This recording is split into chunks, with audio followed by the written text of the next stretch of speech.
రామకృష్ణ గారు నమస్కారం. వీళ్ళ యాటిట్యూడ్, వీళ్ళు చేస్తున్న క్రైమ్స్, వీళ్ళ అధికారం అనుభవించినప్పుడు అనుభవించిన లేకపోతే కబ్జా చేసిన భూములు, లేదా ఇప్పుడు చేస్తున్న నేరాలు, మళ్ళీ వీటిని ఇది చేసుకోవడానికి ఎదురుదాడి, లేకపోతే హెరిటేజ్కి లేకపోతే అట్లాంటి మాటలు, ఆయనేమో తప్పించు తిరుగుతాడు. స్పీకర్ చేసిన వ్యక్తి తప్పించి తిరగడం ఏంటండి? బాధ్యతాయుతంగా చట్టానికి ఇది అవ్వాలి. కానీ ఇటు చూస్తే ఈయనేమో యాక్సిడెంట్ చేస్తే తప్పేంటి అన్నట్టుగా ఈయన మాట్లాడతారు. సో రామకృష్ణ గారు, మీ ఇదేంటి, ప్రభుత్వం వేధిస్తోంది అంటాడు జగన్మోహన్ రెడ్డి గారు. ట్వీట్ కూడా చేశాడు, ఇంత పొడుగు ట్వీట్. ఎలాన్ మస్క్ ఎలా ఒప్పుకున్నాడో అంత పొడుగు ట్వీట్కి నాకు అర్థం కాలేదు. బ్లూ టిక్ ఉంది కదా, ఎంతైనా పెట్టచ్చు. మీకు అలాగే చర్చలో పాల్గొన్నటువంటి మిత్రులకి, పెద్దలకి, అలాగే ఏబిఎన్ వీక్షకులందరికీ నమస్తే అండి. కంచే చేనును మేస్తే అని చెప్పి అంటారు. ఇదే ఉదాహరణ. ఎందుకంటే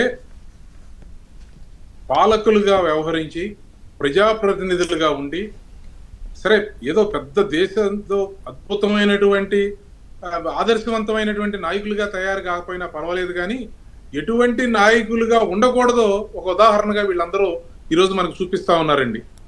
ఎందుకంటే అసలు అంటే మాట్లాడతానంటే ఇదివరకు మనం కొంచెం చాలాసార్లు అనుకునే వాళ్ళం, సరే కొన్ని అన్ని పైన తెలిసి జరుగుతాయా, లేదంటే అన్ని చెప్పి జరుగుతాయా అనుకునేవాళ్ళం. ఇప్పుడు జగన్మోహన్ రెడ్డి గారు మాట్లాడే మాటలు వింటా ఉంటే అధికారంలో ఉన్నప్పుడు జరిగినటువంటి చాలా సంఘటనలు ఆయనకి తెలిసే జరిగినాయేమో అనేటువంటి అనుమానం కూడా కలుగుతా ఉంది. అక్కడ డౌట్ ఏముంది అందులో? ఎందుకంటే సిదిరి అప్పలరాజు గారు దురదృష్టకరమైనటువంటి సంఘటన. సార్ చదువుకునేటువంటి పిల్లవాడు సార్ వెళ్ళాడు, యాక్సిడెంట్ జరిగింది, మరణం ఎలా జరిగినా వెంకటకృష్ణ గారు ఆశ్చర్యకర. దీనిలో ఇబ్బంది ఏంటంటే హత్య ద్వారా జరిగిన, ప్రమాదం ద్వారా జరిగిన, సహజ మరణం అయినా అది ఏదో అప్పటికప్పుడు సడన్ గా డెత్ సంభవిస్తే ఆ కుటుంబం పరిస్థితి దయనీయంగానే ఉంటుంది. అది ఎలా అన్నా జరగనండి. సడన్ గా ఏదో అనారోగ్యం బారిన పడి చనిపోవచ్చు, లేదా ఇట్లా యాక్సిడెంట్, లేదా హత్య అయినా ఆ కుటుంబం యొక్క పరిస్థితి చాలా దయనీయంగా ఉంటుంది. మీరు నిజంగా మాట్లాడినటువంటి గొప్ప మాట దీనిలో ఏంటంటే ప్రభుత్వాలు ఆలోచించాలి అని చెప్పినటువంటి మాట నిజంగా సూచనాప్రాయం. అంటే సడన్ గా డెత్ అయిన వాళ్ళకి అసలు ఏదైనా అది ఎలా అన్నా జరగనియండి, ముందు వాళ్ళకి ఖచ్చితంగా ఒక ఇన్సూరెన్స్ లాంటిది తీసుకొస్తే ఎలా ఉంటుందో అనేది కూడా ఇప్పుడు నాకు మీరు చెప్పిన తర్వాత ఒక సలహా రూపంలో చెప్తా ఉన్నాను. అది ఎలా అన్నా చనిపోనేయండి, అది సడన్ డెత్ అంటే సరే, అది అట్లా వాళ్ళు చేసుకుని ఉంటారు చాలా మంది. అది అటువంటిది జగన్మోహన్ రెడ్డి గారు వచ్చి ఆ ముఖ్యమంత్రిగా పనిచేసినటువంటి ఒక పార్టీని నడుపుతున్నటువంటి నాయకుడు ఇది ఏదో ఒక సామాన్యమైనటువంటి విషయం లాగా, అయితే పిల్లవాడు గుద్దుతాడయా, ఏదో గుద్దుతాడు దానికి కేసు పెడతారంటాడు ఏంటండి అది. అసలు నేను చాలా ఆశ్చర్యపోయాను సార్. నేను అంతే ఎందుకంటానంటే, నాకంటే పొలిటికల్ గా మాట్లాడేది జగన్మోహన్ రెడ్డి జూనియరే. వాళ్ళ నాన్నగారు ముఖ్యమంత్రి కాబట్టి ఆయన కూడా ముఖ్యమంత్రి దాకా వెళ్ళాడేమో, కానీ మాకంటే చాలా మంది ఏళ్లలో జూనియర్లే ఉన్నారు రాజకీయంగా. రాజకీయ నాయకులు మాట్లాడేటువంటి మాటలు కాదవి, ప్రజాప్రతినిధులు మాట్లాడేటువంటి మాటలు కాదు. అసలు నేను చాలా ఆశ్చర్యపోయాను ఆ మాటలకు. ఎందుకంటే కనీసం ఎవరైనా చనిపోయినటువంటి కుటుంబానికి సానుభూతిని చెప్తారు సార్.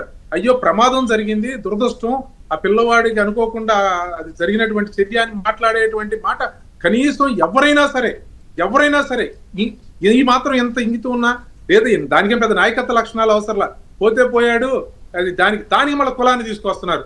చనిపోయిన వాడు ఏ కులం, అరెస్ట్ అయిన వాడు ఏ కులం, మీరు చాలా చాలా గొప్పగా చెప్పారు మీ ఇంట్రడక్షన్ లో. Really appreciating you sir. ఎందుకంటే దాని కులం ఏంటండి, మరణానికి ఇప్పుడు అది చనిపోయాడు సరే, నేను ఇందాక అన్నట్టుగా అతను సరే, ఎవరైనా ఏ తల్లిదండ్రులైనా బాధపడతారు జరిగినటువంటి సంఘటనకి. ఇక్కడ అయ్యో చదువుకునే పిల్లాడు ఎలా చేస్తాడేంటని ఆయన కూడా బాధపడి ఉండొచ్చు, ఆ కుటుంబం లేదా వాళ్ళకు ఉన్నటువంటి మనం చెప్పొచ్చు. దాన్ని తీసుకెళ్ళి ఇంకో పిల్లవాడి మీద నెడతం ఏంటండి ఒక ప్రజాప్రతినిధిగా ఉండి. అసలు ప్రజాప్రతినిధి కాదు ఎవరైనా కానివ్వండి, అదేంటండి ఇంకో పిల్లవాడి జీవితం ఏంటండి అసలు. అది కనీసం సరే ఇతను చేశాడు, దురదృష్టం, అదేదో దాన్ని ఏదో పెట్టుకుని కేసు పెట్టుకుని దాని తర్వాత దానిలో రాజీ పడేటువంటి అవకాశం ఏదన్నా ఉంటే, దానికి సంబంధించినటువంటి ఏమైనా ఉంటే దానికి సంబంధించినటువంటి అధికారికంగా లీగల్ గా పాసిబిలిటీస్ ఆ సెక్షన్స్ ఏదైనా ఉంటే చూసుకుంటారు, లేదంటే కేసు నడుస్తుంది, దాంట్లో సాక్ష్యాలు దాన్ని బట్టి ఏదో నడిచేది నడుస్తుంది. ఇంకొకటి మీద పెడతాం ఏంటండి, ఇదేమిటండి అంటే ఇప్పుడు మన చట్టాలు ఎందుకు తీసుకొచ్చాం, ఇప్పుడు శరీరంలో ఉన్నటువంటి అవయవ దానానికి సంబంధించి కఠినమైనటువంటి చట్టాలు ఎందుకున్నాయి. ఈ దేశంలో పేద ప్రజలు ఉన్నారు, ఈ దేశంలో అవసరాల కోసం దేన్నైనా చేసేటువంటి పరిస్థితి ఉంది. కిడ్నీలు అమ్ముకుంటారు, లేదా ఇంకోటి అమ్ముకుంటారని కఠినమైన చట్టాలు తీసుకొచ్చాం. ఏదో కేసులో నువ్వు ఉండవా, నీకు ఏదో చేస్తామంటే ఉండేవాళ్ళు ఎంతమంది ఉంటారు. ఈ లెక్కన హత్యలు చేసిన వాళ్ళు పెట్టుకుంటారు, అంటే ఈ లెక్కన దొంగతనాలు చేసిన వాళ్ళు పెట్టుకుంటారు, దోపిడీలు చేసిన వాళ్ళు పెట్టుకుంటారు, శక్తి ఉన్నవాడు ప్రతివాడు అంటే ఎటు వెళ్తుందండి? అంటే ఇప్పుడు వీళ్ళకి అర్థం కావాల్సినటువంటిదే భారతదేశానికి అంబేద్కర్ గారి యొక్క రాజ్యాంగం ఎలా ఉంటుందో తెలుసుకునేటువంటి ప్రయత్నం చేయాలి వీళ్ళు. అసలు ఇది చాలా నేను ఎందుకంటే ఈ రోజు నేను ఖచ్చితంగా మాట్లాడాలనుకుంది ఇదే. సీతారాం గారు ఒక స్పీకర్ గా చేసి మీరు చేశారు, అది జరిగిందా లేదు తప్పయిందా లేదు ఏం జరిగింది, ప్రజలకు వివరించాల్సినటువంటి నాయకుడు కేసు పెట్టారు, అది అసలు దానిలో ఏం జరిగింది, దానిలో ఎందుకంత పొరపాటు జరిగింది, దానికి సంబంధించినటువంటి అంశం ఏంటి అని చెప్పకుండా ఆయన విడుదల వెళ్ళిపోవడం ఏంటంటే ఏమో ఈ రాష్ట్రానికి అసలు మీకు సార్ నా బాధ ఏంటంటే నాకు వ్యక్తిగతంగా కానీ ఒక ఆంధ్రప్రదేశ్ రాష్ట్రం మీద విపరీతమైనటువంటి అభిమానం వ్యక్తిగానే మీకు తెలుసు. హైదరాబాద్ 6 నెలలకో 3 నెలలకు కూడా నేను రాను ఇప్పుడు. అటువంటి ఎందుకంటే అసలు మేము ఇక్కడ పుట్టి మాకు ఈ రాష్ట్రం ఏం చదువుతుంది ఎటు వెళ్తుంది అసలు మాకు అర్థం కావట్లా. స్పీకర్ బారిపోయి రేపు పొద్దున ఎవడో అడుగుతాడు సార్ మీ స్పీకర్ గారు బారిపోయాడు అసలు ఏదో సరే ఏం జరిగింది మీకు అసలు ఏం మీకు అసలు దానికి సంబంధించినటువంటిది అంటే కొడుకులు ఇష్టానుసారంగా చేసే సన్ స్ట్రోక్స్ అని పెట్టారు మీరు. చాలా మంది సన్ స్ట్రోక్స్ తగులుతా ఉంటాయి, జాగ్రత్తగా ఉండకపోతే చాలా సన్ స్ట్రోక్స్ తగిలేటువంటి అవకాశాలు ఉంటాయి. ఇవన్నీ కూడా చూసుకోవాల్సినటువంటి అవసరం ఉంటుంది. అసలు ప్రజలు ఇప్పుడు అధికారానికి ప్రజాప్రతినిధులకి అధికారానికి మధ్యలో ప్రజలు ఉన్నారని మర్చిపోతున్నారు. ప్రజాప్రతినిధి నాకు అధికారం వచ్చింది, ఈ రెండింటికి మధ్యలో ప్రజలు ఉన్నారు.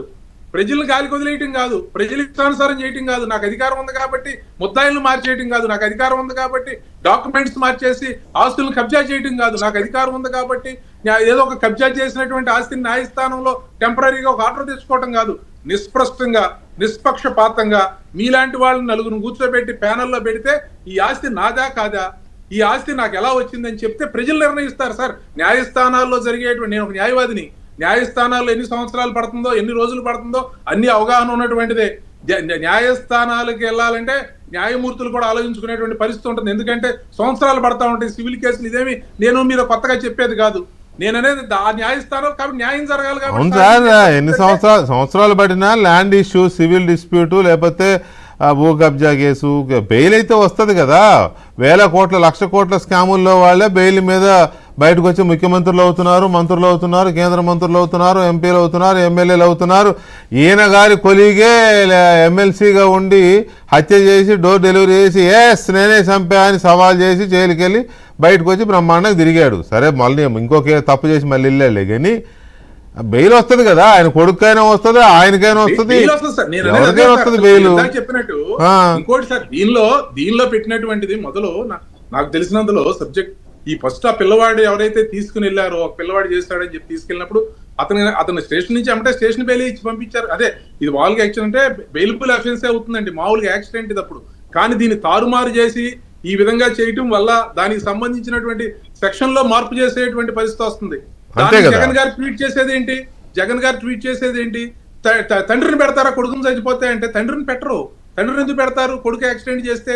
కానీ ఇక్కడ తండ్రి చేసినటువంటి పనికి ఈ రోజు అంతేకాకుండా ఇంకోటి గుర్తుపెట్టుకోవాల్సింది ఏంటంటే చట్టంలో చాలా స్పష్టంగా ఉన్నది ఏంటంటే అంటే దీనిలో మేజర్ అయ్యాడు అనుకోండి ఆయన 18 సంవత్సరాలు నిండి అని మీ ద్వారా వచ్చేటువంటి వార్తలు, మైనర్లకు కానీ లేదంటే లైసెన్స్ లేనటువంటి వాళ్ళకి కానీ వాహనం ఇస్తే వాహన యజమానిని కూడా పెట్టేటువంటి పరిస్థితి, పిల్లలకైతే తల్లిదండ్రులు కూడా ముద్దాయిలుగా చేర్చేటువంటి దానికి చట్టాలు తయారు చేశారు. ఈ చట్టాలను తెలుసుకునేటువంటి ప్రయత్నం చేయాలి.